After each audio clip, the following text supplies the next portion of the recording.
Bonjour à toutes et à tous et bienvenue pour ce deuxième webinaire portant sur les AO Creux 5. Alors, vous n'avez rien manqué en n'étant pas là pour le premier puisque ce sera exactement la même présentation. Ce que je vous propose, c'est qu'il est 11 h pile, mais il peut tout à fait se comprendre que certains ou certaines d'entre vous soient légèrement en retard. Donc, octroyons-leur 3 minutes si vous en êtes d'accord et je reprends la parole en suivant.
Allez, je vais commencer, ça fera venir les derniers retardataires. Donc encore une fois, bonjour à toutes et à tous, je suis Julien Eustache, je suis cofondateur et directeur général d'Enerfip et je suis accompagné aujourd'hui pour ce webinaire de Sébastien James que vous voyez voilà, à côté de moi. Alors nous sommes à la distance réglementaire, rassurez-vous, hein, on va essayer de ne pas se postillonner dessus.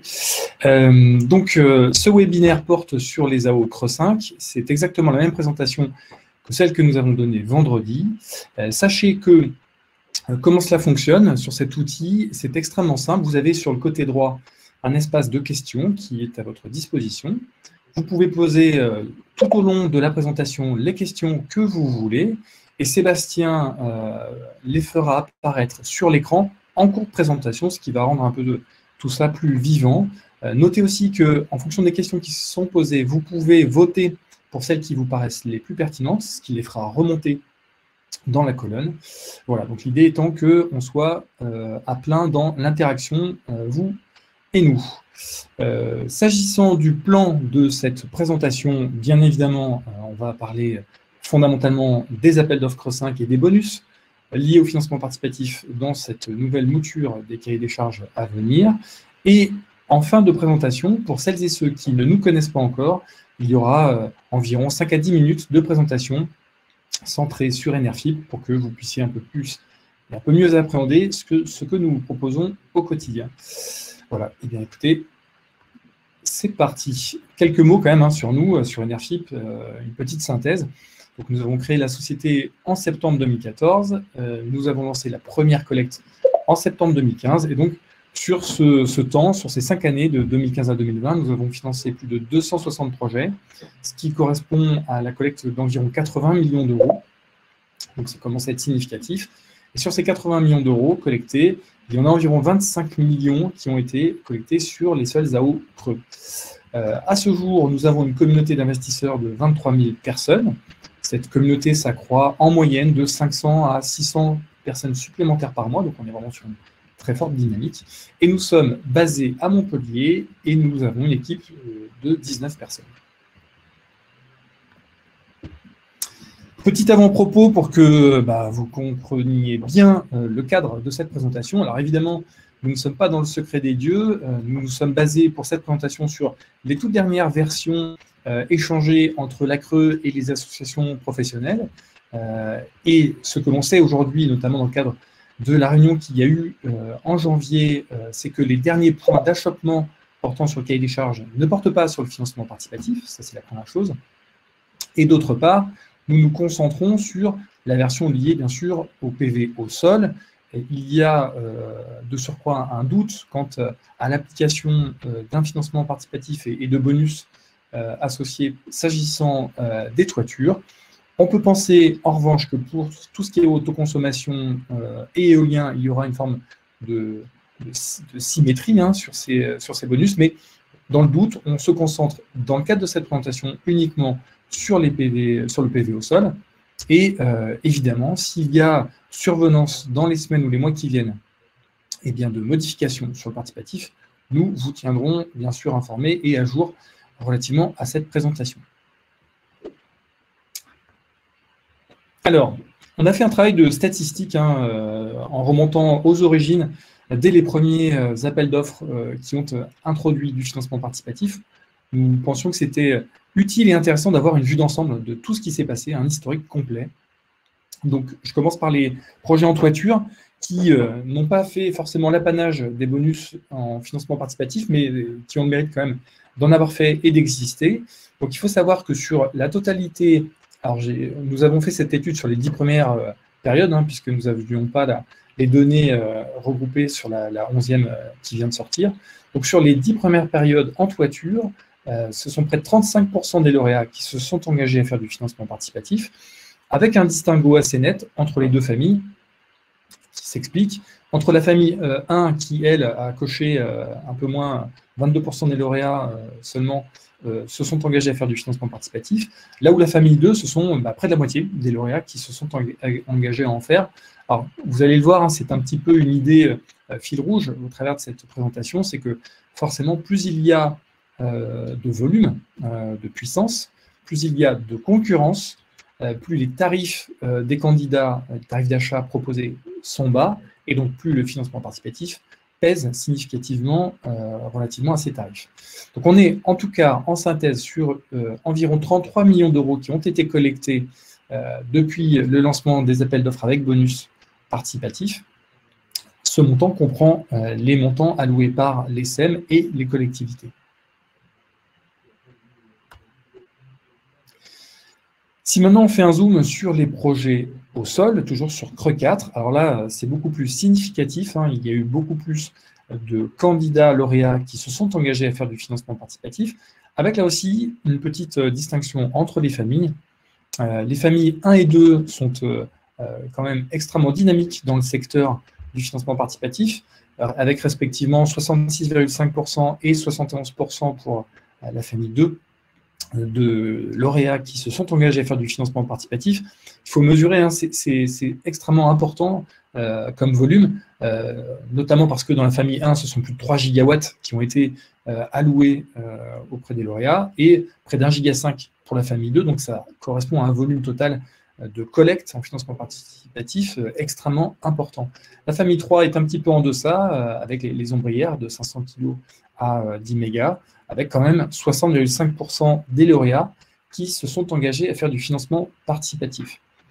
En synthèse, ça représente un volume collecté d'environ 120 millions d'euros, donc ça commence vraiment à être important, et là aussi, ce montant comprend les fonds apportés à la fois par les SEM, je le rappelle, c'est l'acronyme de Société d'économie mixte, pardon, et les collectivités. Si maintenant on fait un zoom un peu plus précis, je reste toujours sur les projets au sol, sur ces 8 appels d'offres qui ont été passés avec du bonus financement participatif. Alors, ce graphique est extrêmement intéressant, on voit vraiment très nettement la dynamique, et ça illustre un peu le propos que je vous tenais tout à l'heure sur cette concordance entre la concurrence tarifaire et l'importance des bonus liés au financement participatif. Alors, comment ce graphique se lit ? Vous avez les histogrammes qui représentent la proportion en pourcentage des lauréats de chaque période qui se sont engagés à faire du participatif. Donc, vous avez en ordonnée eh bien, les 8 périodes qui figurent. Et en abscisse, c'est en abscisse qu'il y a les 8 périodes. Et en ordonnée, vous avez des chiffres qui sont des valeurs absolues. Si vous regardez les histogrammes, il faut lire des pourcents. Si vous regardez les courbes, il faut y lire des euros par mégawattheure, puisque ces courbes eh bien, sont les tarifs moyens qui ont été proposés par les lauréats. Donc, qu'est-ce que nous dit ce graphique? Il nous dit d'abord qu'on a bien dans les périodes 1 à 3 une croissance des candidats et lauréats qui se sont engagés à faire du financement participatif, et concomitamment, une baisse des tarifs moyens proposés par les candidats. Donc ça illustre le propos que je vous indiquais, à savoir, il y a plus de concurrence, les tarifs sont plus bas, et donc je compense avec eh bien, des bonus participatifs qui commencent à être sensibles dans mon business plan. Arrive cette période un peu charnière avec l'arrivée des creux 4. Alors, c'est illustré sur le graphique. En fait, nous étions dans les 3 premières périodes sur la nécessité de réaliser des collectes de financement participatif en obligations convertibles jusqu'à creux 4.3. Et à partir de creux 4.4, eh bien, pour avoir le même bonus de 3 € par mégawattheure, il fallait faire les collectes en actions. Donc, on voit bien qu'il y a un petit décrochage sur la 4e période pour les candidats lauréats, parce que c'est un peu plus délicat et difficile d'appréhender du financement participatif en action. Il y a un accès à la gouvernance pour les citoyens, donc ce n'est pas forcément très simple de l'envisager comme ça au premier abord. Petite question au passage, oui. Que signifie OCA? Ce sont des obligations convertibles en actions. Ce sont des prêts, ni plus ni moins, mais qui incluent une forme de sûreté, puisque dans l'éventualité où l'emprunteur, à savoir la société projet, n'honore pas ses engagements en termes d'intérêt ou de remboursement de capital, eh bien les obligations du prêteur se transforment en actions. Donc ensuite, si je poursuis mon propos, on voit bien, à partir de creux 4.4, une remontée des tarifs, et mécaniquement, eh bien, une proportion de lauréats s'engageant au participatif eh bien, qui décroît. Et en suivant, de la période 6 à la période 8, eh bien, nous avons de nouveau une dynamique allant croissant s'agissant des lauréats qui se sont engagés à faire du participatif, et là aussi, en parallèle, une baisse des tarifs d'achat. C'est très intéressant parce que au plus il y a, c'est une confirmation de ce que je vous disais, au plus il y a cette concurrence de tarifs, en fait, et donc au plus il y a 2 candidats, au plus le bonus lié au financement participatif eh bien, fait du sens, et au plus c'est intéressant de le regarder plus précisément. Donc, pour celles et ceux qui étaient déjà coutumiers ou qui avaient connaissance des projets, cahiers des charges creux 4, eh bien, ce qui anciennement s'appelait le financement participatif devient dans creux 5 le financement collectif. Et parallèlement, ce qui était anciennement l'investissement participatif, donc là c'était pour les collectes en actions, devient la gouvernance partagée. Alors, ces nouvelles dénominations ont le mérite d'être beaucoup plus distinguées entre elles que ce que nous avions dans la version creux 4, où bon, on pouvait parfois se mélanger les pinceaux entre financement participatif et investissement participatif. Là, c'est très clair. Financement collectif, c'est du participatif sous forme de prêt. Gouvernance partagée, c'est du participatif sous forme de prise d'action. Ce qui change encore une fois sur cette nouvelle mouture du cahier des charges creux 5, c'est une disposition qui, ma foi, est assez intéressante. Je redonne un peu le contexte. Dans le cahier des charges creux 4, étaient éligibles à ces investissements participatifs les habitants des départements des projets et des départements limitrophes. Et en fait, on s'est aperçu que certains départements en France étaient un petit peu handicapés par ce système parce qu'ils étaient côtoyés de très peu de départements. Donc, c'est le cas de 6 départements, le Finistère, le Pas-de-Calais, la Moselle, la Haute-Savoie, les Alpes-Maritimes et les Pyrénées-Orientales, qui sont en couleur un peu appuyée sur cette carte. Et du coup, on se retrouvait avec des bassins de population en termes de collecte qui étaient assez restreints. Pour pallier à ce phénomène, pour qu'il y ait un peu plus une équité entre les projets, la Creux a décidé de modifier le cahier des charges creux 5 en incluant pour ces 6 départements-là, et seulement ceux-là, le fait que sont éligibles les habitants de ces départements et des départements de leur région administrative. Donc, c'est vraiment intéressant. Si vous avez par exemple un projet dans les Pyrénées-Orientales, eh bien, ce sont l'ensemble des habitants de l'Occitanie qui peuvent investir, ce qui offre, vous vous en doutez, un bassin de population extrêmement étendu. Je continue un petit peu mon zoom en rentrant un peu plus dans le détail de ce différentiel entre Creux 4 et Creux 5. Donc là où dans les projets Creux 4, nous avions un bonus de tarif d'achat qui se mesurait en euros par mégawattheure, et bien sûr Creux 5, c'est un bonus de notes. Donc là, vous allez glaner des points supplémentaires dans votre note en tant que candidat et non pas sécuriser un tarif d'achat supplémentaire sur votre tarif de candidat. Donc, à première vue, on peut se dire, bon, c'est tout de suite moins intéressant. Alors, ce n'est pas du tout le cas, et je vais vous expliquer pourquoi en vous démontrant un peu notre analyse. Et pour cela, il faut en passer par ce sympathique secteur des mathématiques. Vous êtes sans doute nombreuses et nombreux à être tout à fait fans. Ce n'est pas mon cas, mais du coup, on s'est dit que en mettant un peu de couleur dans cette formule, ce serait un peu plus digeste.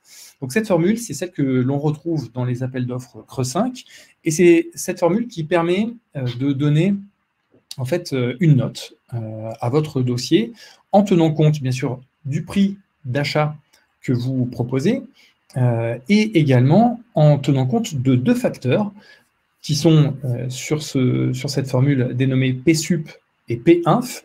PSUP étant le prix maximum que vous pouvez demander en tant que candidat, et PINF étant le maximum entre 40 € du mégawattheure et la moyenne des 10% des prix les moins élevés. Donc, pourquoi ces deux facteurs-là sont très importants? Parce que dans notre approche, nous nous sommes dit, eh bien, puisque faire du financement participatif va vous octroyer des points supplémentaires, eh bien, on doit pouvoir ramener en fait une valeur en euros par mégawattheure de chaque point glané.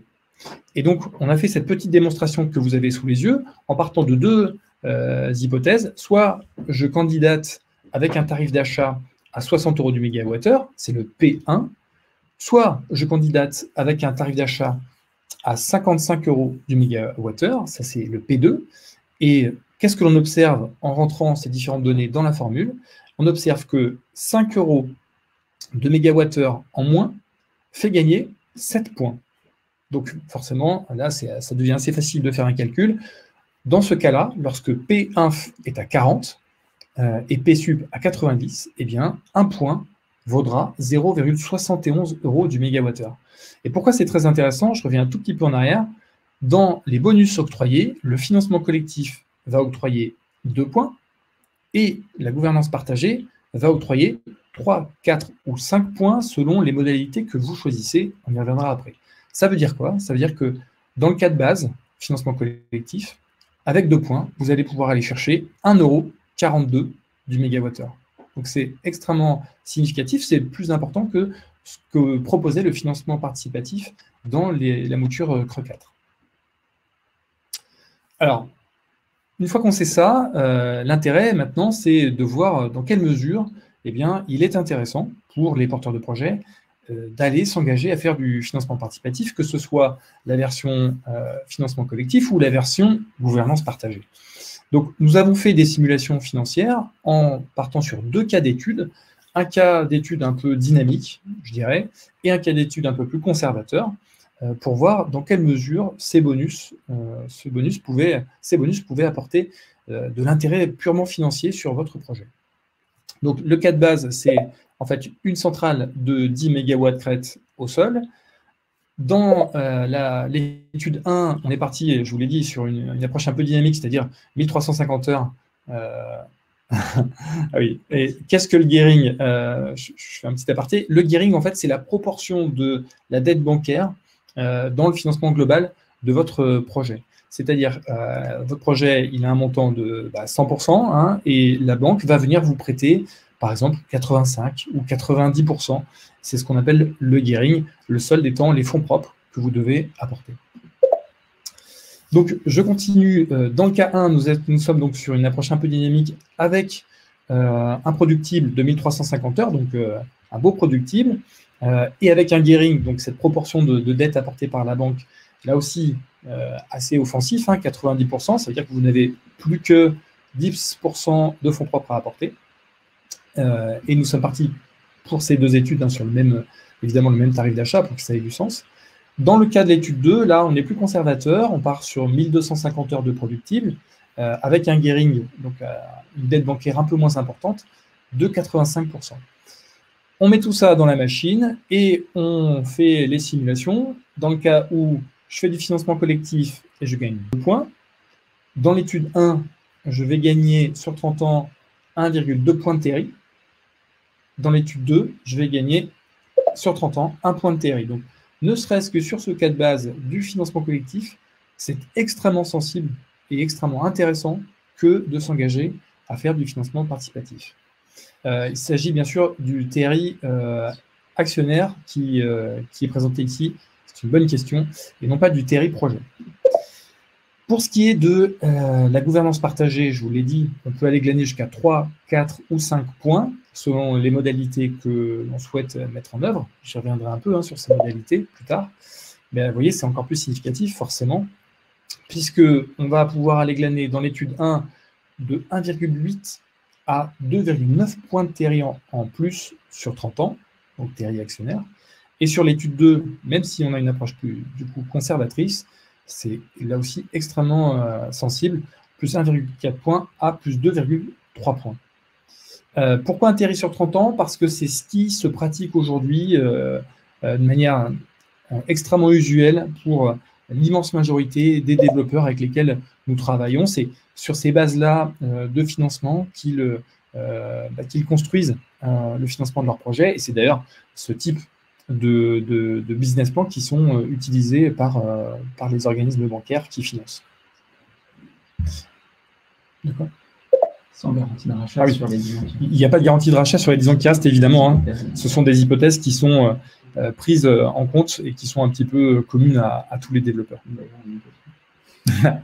C'est une très bonne question. Ce sont, comme je le disais, des hypothèses que prennent l'immense majorité des développeurs du secteur. Ils se basent sur le prix de marché actuel et en fait ajoutent un pourcentage supplémentaire en se disant que de facto, le prix de l'énergie va quand même croître un petit peu au cours des 20 années qui viennent, de sorte que le marché libre, tel qu'il existe aujourd'hui, sera un tout petit peu plus élevé en termes de valeur absolue.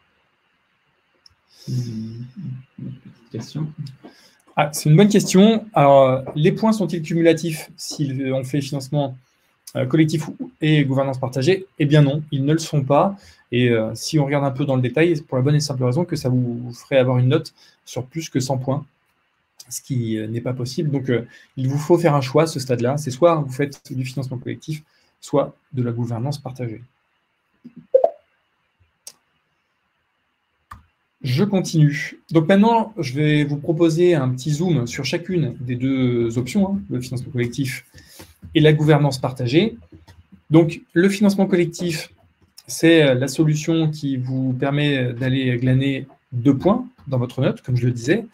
Et c'est de loin, sur les deux, la plus simple à mettre en œuvre, puisqu'elle peut se faire tout simplement avec des obligations simples.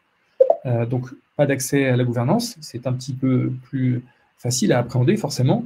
On est sur une durée de détention de ces obligations par les citoyens qui doit être au minimum de 3 ans à compter de la mise en service, donc une maturité qui est plutôt facile à appréhender, plutôt court terme, moyen terme, et cette durée assez faible est à la fois dans les attentes des citoyens qui préfèrent, et c'est normal, avoir une visibilité, un horizon maîtrisable dans leur investissement, et puis pour le développeur qui sait à quelle échéance il aura, je dirais, enlevé cette dette obligataire de son plan de financement. Dans les prix de marché qui sont pratiqués aujourd'hui, il faut envisager des intérêts de 5% à servir pour les citoyens. C'est vraiment assez commun de nos jours. Et l'émetteur de ces obligations peut être aussi bien la société projet que la société holding au-dessus qui détient cette société projet.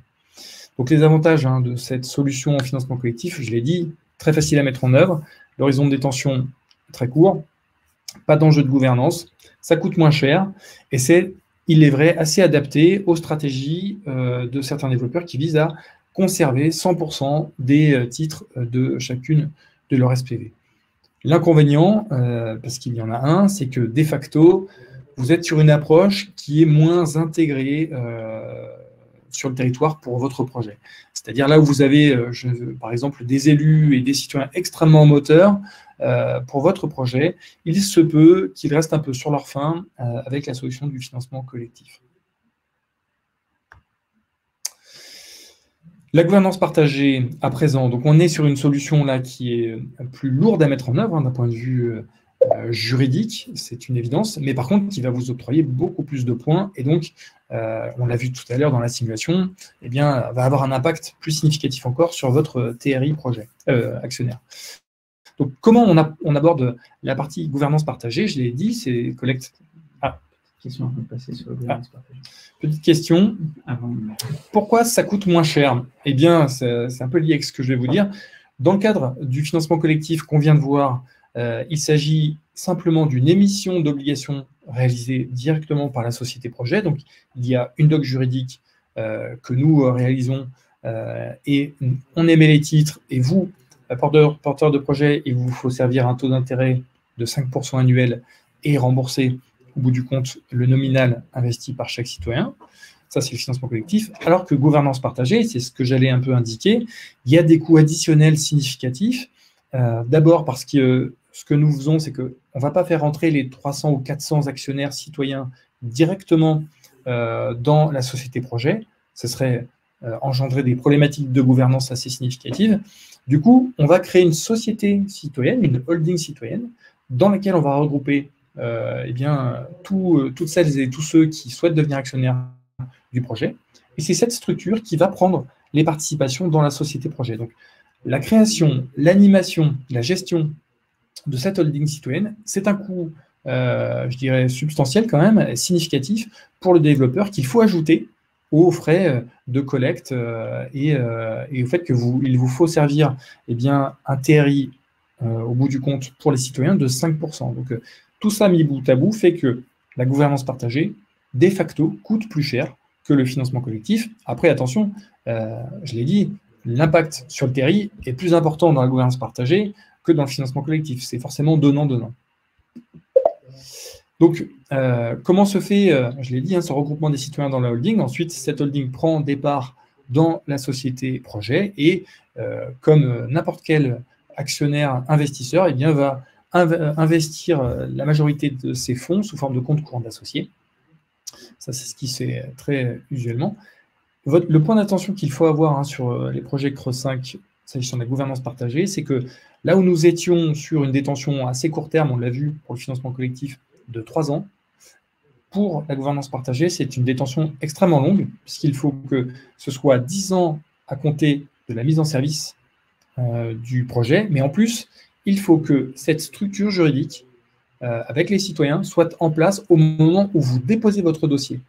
Donc, c'est pour ça que vous voyez sur le tableau, nous avons indiqué 2 plus 10 ans, puisque, grosso modo, il faudra que les citoyens restent 12 ans actionnaires, co-actionnaires du projet pour que eh bien, les points supplémentaires et donc le bonus tarifaire soient conservés pendant les 20 ans du contrat d'achat. Donc, c'est vraiment un horizon long, c'est pour beaucoup de citoyens trop long ou difficile aujourd'hui à appréhender, donc c'est quand même plutôt un inconvénient, c'est ce que vous voyez sur la partie droite. En tout état de cause, il faut envisager un TRI de 5% pour les actionnaires, c'est là aussi les prix de marché, et c'est assez usuel. Les avantages, quand même, de cette gouvernance partagée, on l'a vu, vous pouvez glaner jusqu'à 5 points de bonus, donc c'est vraiment significatif. Et ça va, contrairement au financement collectif, vraiment avoir un accès d'intégration très fort de votre projet sur son territoire. Et donc, ça peut correspondre parfaitement si vous avez vraiment, je dirais, un environnement d'élus et d'administrés qui sont extrêmement moteurs depuis le début et avec lesquels vous avez bien prévu de les associer au projet. Un autre intérêt sur cette gouvernance partagée, c'est que pour les groupes qui procèdent à des stratégies de déconsolidation, c'est-à-dire qui ouvrent le capital en minoritaire ou majoritaire de leur SPV à d'autres investisseurs, eh bien c'est l'occasion de faire un peu coup double. C'est-à-dire non seulement vous mettez bien en œuvre votre stratégie de déconsolidation, mais en plus, eh bien, vous allez glaner des points de notes supplémentaires et donc un tarif d'achat un peu plus élevé. Pour ce qui est des inconvénients, je l'ai déjà brossé, je pense qu'il n'est pas nécessaire d'y revenir. Une question ? En place, mais il sera toujours possible d'ajouter des actionnaires dans la holding sur la phase d'instruction. Oui, oui, c'est possible pour peu que... donc la question, hein, si je la synthétise, c'est en gros, on peut avoir la structuration juridique en place au moment du dépôt, c'est-à-dire avec les au moins 30, 40 ou 50 personnes actionnaires directement ou indirectement de la société projet au moment du dépôt, effectivement. Et une fois que le projet est lauréat, par exemple, vous pouvez très bien aller ajouter des actionnaires supplémentaires, hein, qui peut le plus, peut le moins. C'est un peu comme ça qu'il faut aborder les règles de la CRE. Donc, la réponse à cette question est très clairement oui. Une autre question. Petit problème de clic du côté de Sébastien. Que faut-il pour passer de 3 à 5 points? Ben, c'est parfait, ça va faire la transition avec la suite. Vous allez, je vais y venir plus précisément juste après, hein, je n'élude pas la question. Justement, un comparatif, hein, entre CRE 4 et CRE 5, s'agissant du financement participatif, financement collectif, et de l'investissement participatif, gouvernance partagée. Donc, grosso modo, les obligations et les actions. Donc, s'agissant des deux premiers, les financements collectifs ou participatifs, on est vraiment ISO, hein, quasiment en termes d'approche, s'agissant de la durée d'investissement et des montants, 3 ans à compter de la MSI, de la mise en service industriel, comme je le disais. Petite subtilité qu'il nous faudra lever dans les questions que nous poserons à la CRE. On parlait sur le financement participatif de 10% du CAPEX, c'est-à-dire de l'investissement total. Et dans le cahier des charges CRE 5, dans sa dernière version, il parle de 10% du financement. Donc, il faudra juste bien être au clair avec eux sur ce point.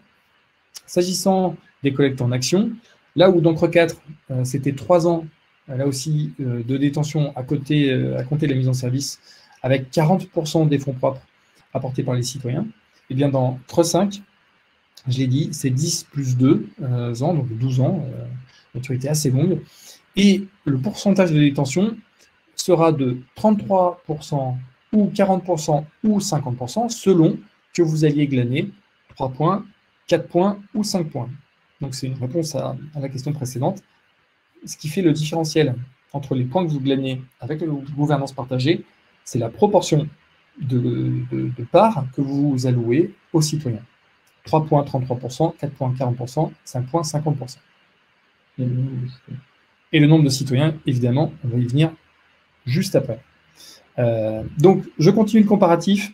S'agissant des collectes en obligation, entre CRE 4 et CRE 5, il n'y a pas de différence sur le nombre de personnes. C'est toujours les au moins 20 personnes qui doivent être résidents du département du projet ou des départements limitrophes, avec ce petit avantage supplémentaire dans le CRE 5, je l'ai dit tout à l'heure, le fait que pour les 6 départements un peu coincés, eh bien, l'ouverture en tant qu'éligible aux habitants de la région administrative concernée.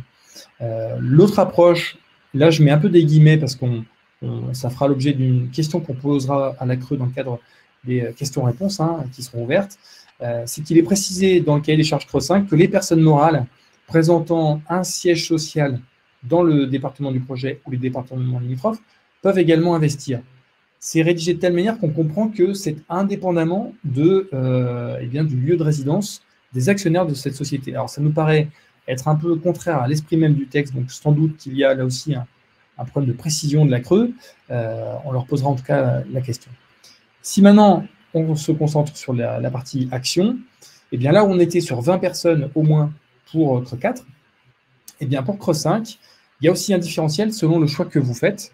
C'est-à-dire, si vous allez ouvrir 33% du capital de votre société projet, il vous faudra aller chercher au moins 20 personnes. Si vous allez chercher 40%, il faudra trouver au moins 30 personnes. Et si vous allez ouvrir au moins 50%, il faudra trouver au moins 50 personnes. Donc voilà, c'est là où il y a aussi un petit distinguo et un petit enjeu supplémentaire pour cette gouvernance partagée.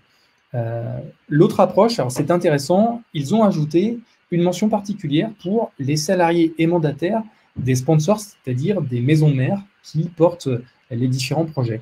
Ils se sont en fait inspirés de problématiques que l'Allemagne a rencontrées il y a quelques années lorsqu'ils ont fait des appels d'offres un peu similaires aux nôtres.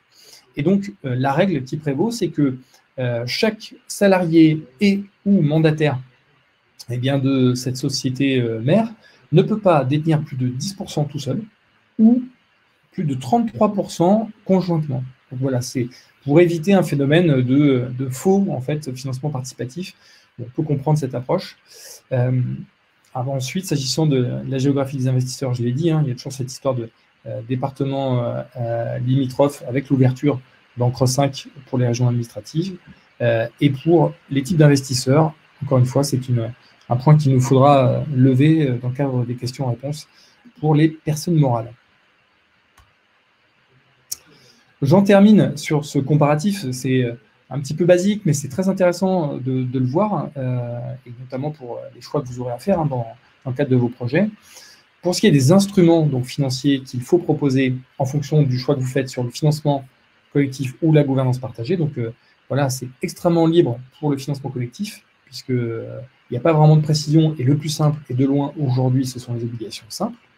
Là où, pour la gouvernance partagée, ce sont les actions et les comptes courants d'associés. Alors pourquoi c'est très intéressant, c'est que sur Creux 4.4 et suivant, la Creux s'était un petit peu emmêlé les pinceaux, puisque n'étaient comptabilisables que les prises de participation et le capital social. Donc c'était pas sans poser de problème, puisque là où aujourd'hui on finance les projets avec un tout petit peu de capital social dans la société projet et l'immense majorité des fonds propres apportés en compte courant d'associés, il fallait apporter l'ensemble des fonds propres en capital social, ce qui veut dire de l'argent qui est beaucoup moins mobilisable et liquide. Donc c'était plutôt une approche qui était négative pour les développeurs. Cette dimension disparaît dans Creux 5, où on va pouvoir retrouver, si vous faites de la gouvernance partagée, un financement tout à fait conventionnel, c'est-à-dire un SPV avec un capital social assez modeste, et l'immense majorité des fonds propres apportés par les actionnaires sous forme de compte courant d'associés. Une question. Bonjour, peut-on imaginer un collectif d'agriculteurs pour faire de la gouvernance partagée? Oui, tout à fait, c'est tout à fait possible de l'imaginer. Il faudra bien faire attention à la petite règle et à la subtilité dont je parlais tout à l'heure, s'agissant des salariés ou mandataires sociaux du sponsor, c'est-à-dire de la maison mère. Mais tenant compte de cela, c'est tout à fait envisageable. Et du lieu de résidence. Et du lieu de résidence, bien évidemment, ça c'est... Vous ne pouvez pas déroger au côté éligibilité de chaque investisseur en tant que tel, c'est-à-dire il lui faut avoir sa résidence fiscale dans l'un des départements éligibles, ou bien qu'il ait une résidence secondaire dans l'un de ces départements. Et le nombre de personnes. Et le nombre de personnes, oui. Oui, enfin, tout ce qu'on a présenté jusqu'à maintenant s'applique dans tous les cas pour tout le monde. Petit zoom sur les bonus. Je l'ai dit tout à l'heure, là où nous étions dans la partie financement participatif de Creux 4 à 1 € du mégawattheure, on est à 1,42 € du mégawattheure, je précise bien, dans les cas de figure où PSUP et PINF sont égales respectivement à 90 € du mégawattheure et 40 € du mégawattheure. Alors, pourquoi ce ne sont pas des vues de l'esprit? C'est que, de base, visiblement, au moins sur les premières échéances, sur les premières périodes de l'appel d'offres Creux 5, PSUP sera bien égal à 90 € du mégawattheure et 40 € du mégawattheure, c'est vu la tendance des prix sur la dernière période des centrales au sol, on est à peu près certain que ce sera bien ce montant de PINF qui sera appliqué. Du coup, voilà, on voit bien la pertinence à aller chercher ce financement collectif. Pour ce qui est de l'investissement participatif, on était à 3 € du mégawattheure. Sur la gouvernance partagée, ça va, en fonction des choix que vous faites, comme on l'a vu, de 2,15 € à 3,57 € du mégawattheure, donc c'est encore plus intéressant là aussi. Ce qui est intéressant, ce qu'on peut noter, c'est que la Creux s'est un peu inspirée de ses erreurs sur Creux 4, s'agissant du malus, là où on était sur une vision un peu manichéenne sur Creux 4, c'est-à-dire vous deviez par exemple collecter 40% de fonds propres auprès des citoyens. Si vous arriviez à 39,9%, vous aviez le bonus à taux plein. Donc c'était extrêmement handicapant et c'était susceptible d'introduire des risques très significatifs pour les développeurs. Sur Creuse 5, c'est une linéarité qui va s'appliquer sur ces bonus pour les deux solutions, hein, financement collectif et gouvernance partagée, ce qui fait un peu plus de sens quand même, parce que voilà, du moment qu'il y a un effort significatif fait par le développeur, c'est quand même normal qu'il en soit tenu compte. Dernier petit zoom qu'il vous faut avoir à l'esprit, c'est que là où il n'y avait absolument aucune notion de, je dirais, de gouvernance partagée dans Creux 4, c'est-à-dire vous pouviez introduire un peu les règles de gouvernance de votre choix dans l'entrée des citoyens à l'actionnariat de votre société projet, et bien sûr, Creux 5, c'est extrêmement encadré, et c'est en plus progressif selon que vous choisissiez d'ouvrir le capital à 33, 40 ou 50%. Donc ça, il faut vraiment l'avoir à l'esprit, puisque ça conditionne aussi la gouvernance et dans la durée de votre projet. Donc en résumé, pourquoi cocher? Bon, bah, il y a plein de raisons, hein. Je pense que vous avez pu faire un peu votre propre opinion au cours de ces quelques diapositives. Ce qui est sûr, c'est que ça, c'est factuel. En cocher, c'est-à-dire s'engager à faire du financement participatif, je mets le sous-titre. Donc, en vous engageant à faire du financement participatif pour votre projet lauréat de l'appel d'offres 5, de facto, vous pouvez candidater avec un prix d'achat plus élevé, puisque ce prix d'achat plus élevé va être compensé par les points que vous allez glaner avec le financement collectif ou la gouvernance partagée. De facto aussi, vous faites une économie de fonds propres, ce qui peut avoir vraiment du sens selon le profil des porteurs de projets. Notamment, tout à l'heure, la question portant sur le collectif d'agriculteurs, ça peut vraiment avoir du sens que d'aller vers cela. Je reviens aussi sur cette histoire de déconsolidation. C'est vraiment intéressant de voir cette conjonction un peu qu'il y a entre un marché qui évolue avec des acteurs qui vont vers cette déconsolidation et parallèlement la Creux qui octroie des bonus significatifs pour les projets dont le capital s'ouvre aux citoyens. Ça, c'est vraiment un point sur lequel il faut se concentrer. Et puis, comme on l'a démontré, vous faites faire un bond assez significatif à votre TRI, même sur la version la plus simple, celle du financement collectif, c'est quand même extrêmement sensible. Sur un aspect un peu moins matériel, vous avez de facto, en termes de communication, une image intéressante, utile, et sur laquelle vous pouvez construire encore plus pour votre groupe en tant que candidat lauréat qui fait du financement participatif. Et puis, c'est aussi l'occasion de mettre sous la lumière votre projet et l'ensemble des acteurs, notamment du territoire, qui peuvent être sensibles à cet aspect-là. Vas-y, une question. Qu'est-ce que la déconsolidation? Alors, c'est en fait le principe qu'appliquent certains groupes d'un point de vue en fait comptable, si vous voulez, c'est que là où avant ils avaient l'habitude de conserver 100% des actions de chacune de leurs sociétés projets, ils ont tendance aujourd'hui à ouvrir ce capital à des fonds d'investissement ou autres, du moins à des co-investisseurs, à des co-actionnaires.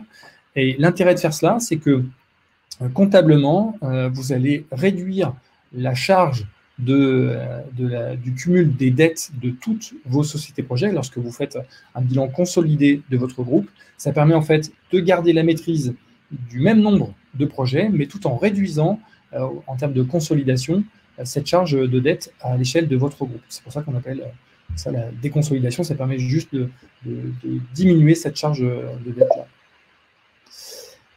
Pour l'acceptabilité, donc j'en étais là, eh bien c'est forcément une réponse très claire aux demandes que vous pouvez avoir de la part des élus.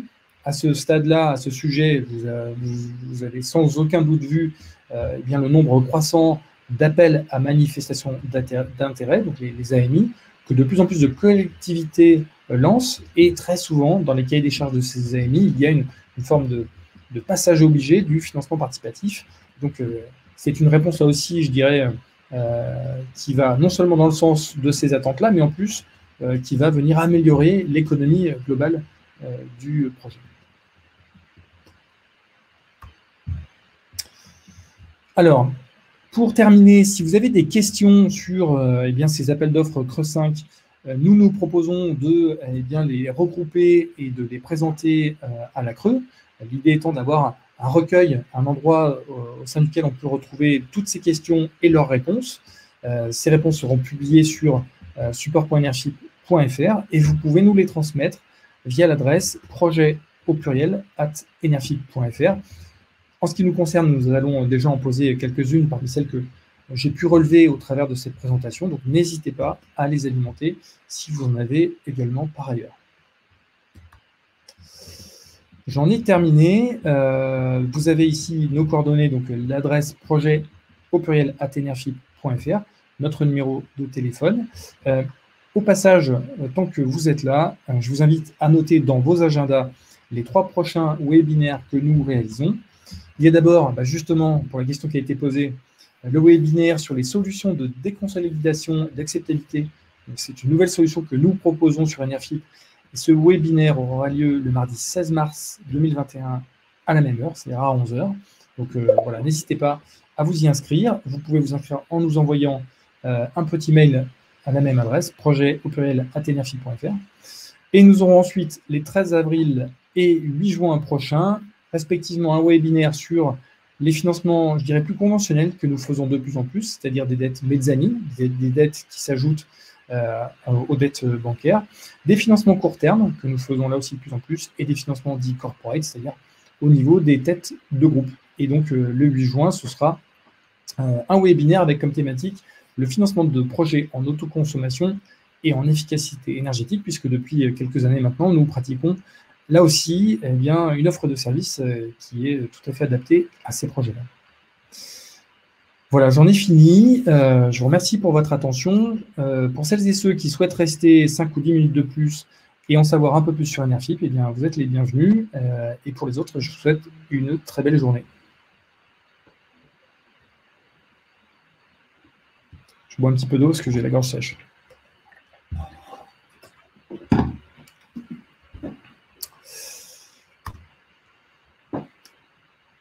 Eh bien, vous êtes encore nombreuses et nombreux à rester, ça fait plaisir. Donc Enership, donc plateforme de financement participatif dédiée à la transition énergétique. Nous ne sommes pas que dans les énergies renouvelables, comme vous avez pu le voir un petit peu s'agissant du 3e webinaire que nous ferons en juin. Nous sommes aussi sur les solutions d'efficacité énergétique et sur tout ce qui est un peu en lien avec la transition. S'agissant de notre histoire, donc je l'ai dit très rapidement en début de présentation, nous avons créé la société en septembre 2014 et c'était un mois avant la publication de la loi qui encadre cette activité en octobre 2014. Donc c'était vraiment le bon timing et nous nous sommes attelés à compter de cette parution de la loi à être agréés par l'autorité des marchés financiers. Et donc nous avons obtenu ce sésame en avril 2015 puisque l'AMF nous a octroyer le titre de conseiller en investissement participatif. À partir de là, il ne nous restait plus qu'à créer un site internet, qui est la pierre angulaire de notre activité, et à lancer la première collecte. Donc c'était en septembre 2015. Et depuis, notre histoire est jalonnée de beaucoup de moments forts, vous vous en doutez. Parmi ceux-là, il faut noter le fait que le Crédit Agricole Languedoc est rentré à notre capital très tôt, en janvier 2016. Ils ont cru à notre projet et ils nous ont permis de structurer notre équipe et puis aussi d'être pris au sérieux et de rassurer, puisque lorsqu'on touche à l'épargne des citoyens, c'est toujours un petit peu délicat et avoir auprès de soi un acteur bancaire de premier ordre, c'est extrêmement rassurant. Pour ce qui est de notre philosophie, de ce qui nous anime au quotidien chez Enership, ce sont un peu les 3 piliers que vous avez là sous les yeux. D'abord, une approche, je pense qu'on partage toutes et tous, c'est que si on prend un peu de recul, le vent, le soleil et l'eau, ce sont des biens communs, ce sont des ressources qui appartiennent à tout le monde. Donc, quoi de plus normal lorsqu'on vient exploiter ces ressources-là que le produit de cette exploitation bénéficie au plus grand nombre, et notamment aux riverains où s'installent des projets d'énergie renouvelable. Donc ça, c'est vraiment ce qui porte notre action. Et le corollaire de ça, pour soutenir cette évidence, c'est d'abord de faire œuvre de pédagogie, parce que bien que l'immense majorité des citoyens, encore on l'a vu récemment dans le cadre d'un sondage, sont tout à fait favorables aux énergies renouvelables, elles sont assez mal connues et leur financement l'est encore plus. Donc il faut vraiment faire ce travail de montée en compétences, d'explication, d'information auprès des citoyens. Et donc c'est vraiment ce que nous nous attelons à faire. Vous avez tout un espace dédié à cela sur notre site internet, et ce sont des choses aussi que nous faisons au gré des actions numériques ou de terrain que nous sommes amenés à faire. L'autre aspect, c'est que c'est une réponse Enerfip, une réponse très claire à cette dynamique un peu sociétale où de plus en plus de personnes veulent savoir où va l'argent de leur épargne, à quoi et à qui il va servir. Et c'est vrai qu'on coche absolument toutes les cases à ce stade-là avec Enerfip, puisqu'on propose à tout un chacun d'investir un peu de son épargne directement dans des projets d'énergie renouvelable ou en lien avec la transition énergétique. Ah. Question, le financement participatif est-il toujours de second rang ou mezzanine? Eh bien non, pas toujours. Typiquement, j'ai parlé tout à l'heure du webinaire que nous ferons en avril, sur ces types de financement un peu conventionnels. Lorsque l'on fait des courts termes, on est amené parfois à financer tout ou une partie significative des fonds nécessaires à la construction et à la mise en service d'un projet. Donc, dans ces cas-là, on est en fait les seuls créanciers, si vous voulez, et partant de cela, eh bien, les investisseurs citoyens sont seniors, donc ils sont prioritaires en cas de défaillance. Donc, ça dépend vraiment des projets, et c'est une mention qui est bien précisée sur chacun des projets que vous voyez sur Enerfip, avec le rang du financement qui vous est proposé, soit junior, soit senior. Donc, ça dépend vraiment des cas de figure. Une autre question. Vous financez comment? C'est une très bonne question et qui nous intéresse au premier chef. Alors, on le verra sur la fin de la présentation, mais j'anticipe un tout petit peu. Le choix que nous avons fait très fort, c'est qu'il n'y a aucun frais pour les investisseurs citoyens, à aucun moment, que ce soit au moment de leur inscription ou dans la vie de leur gestion de leur portefeuille Enerfip, il n'y a aucun frais.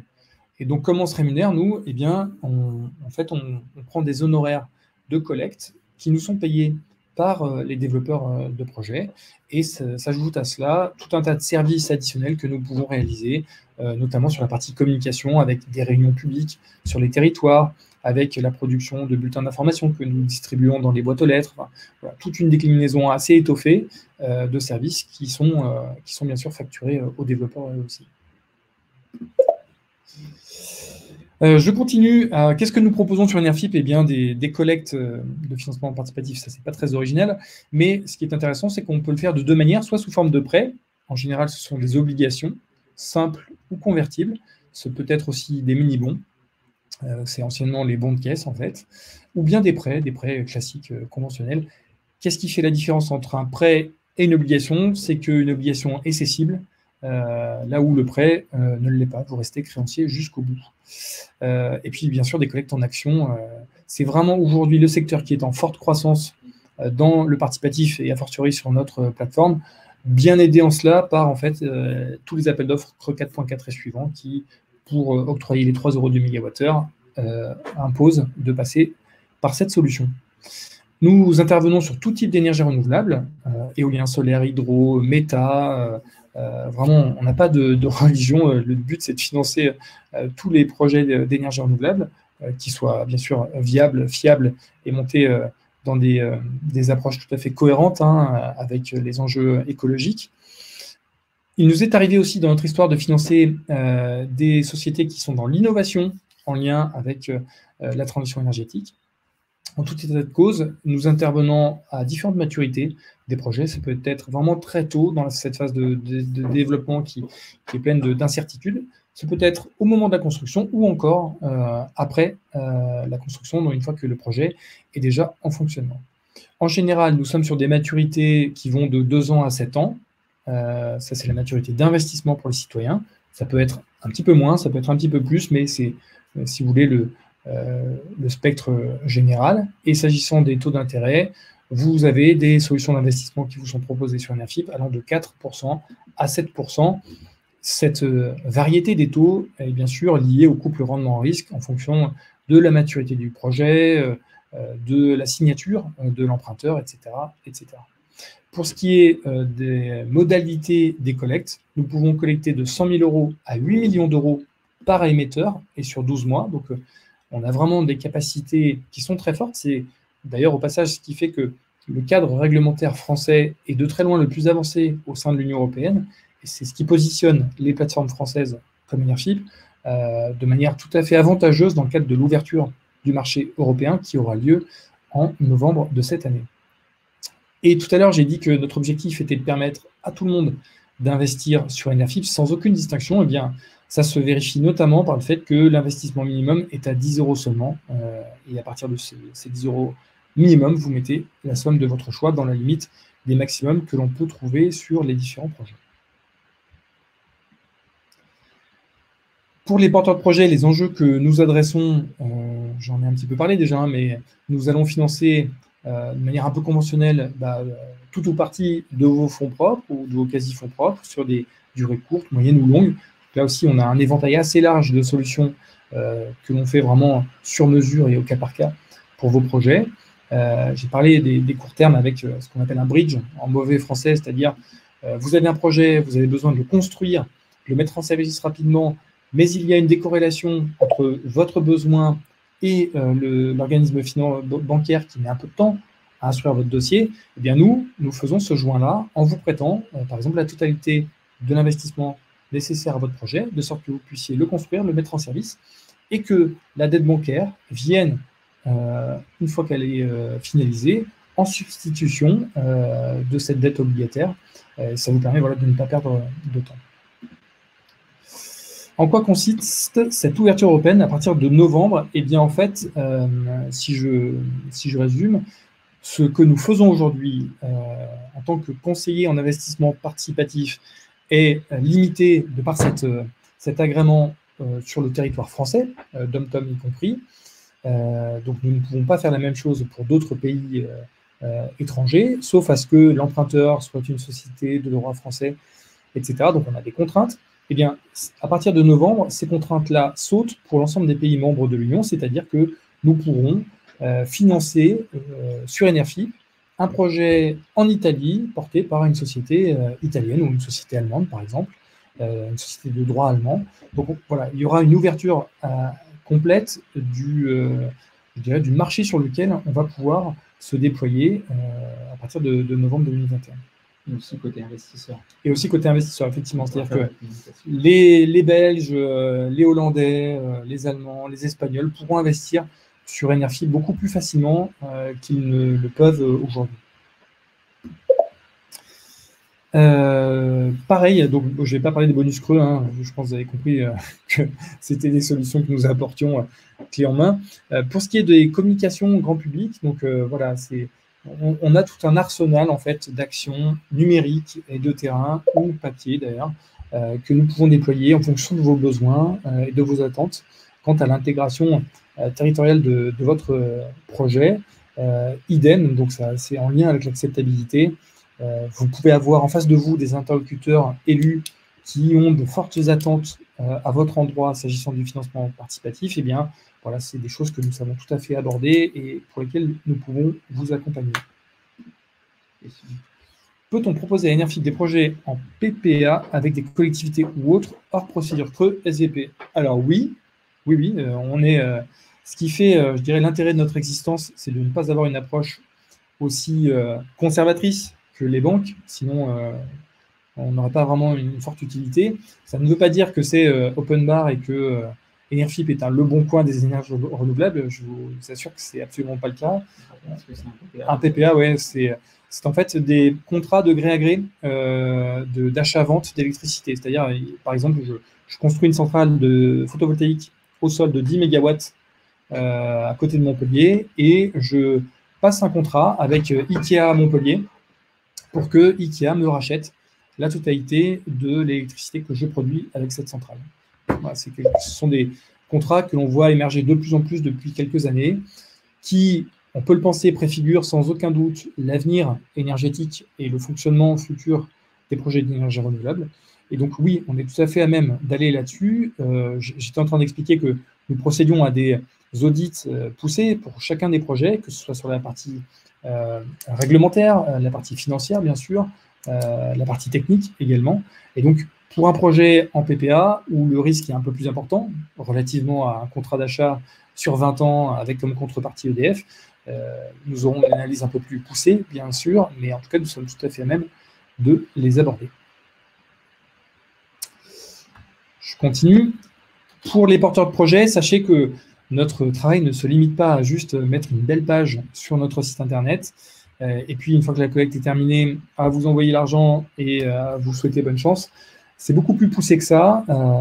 Pourquoi? D'abord parce que les 4 fondateurs que nous sommes chez Enerfip, nous sommes d'anciens développeurs de projets, donc on connaît très bien ce secteur et on a à cœur de proposer une offre de service qui répond à vos besoins, à vos attentes. Donc notre intervention commence bien en amont de la collecte, puisque j'ai parlé de l'audit à l'instant, ça fait partie intrinsèque de notre métier, vous vous en doutez, mais également sur la partie du montage juridique. Nous avons une personne en interne qui s'occupe de produire l'ensemble de la documentation juridique des collectes que vous allez réaliser. Donc ça, c'est inclus dans notre prestation de service.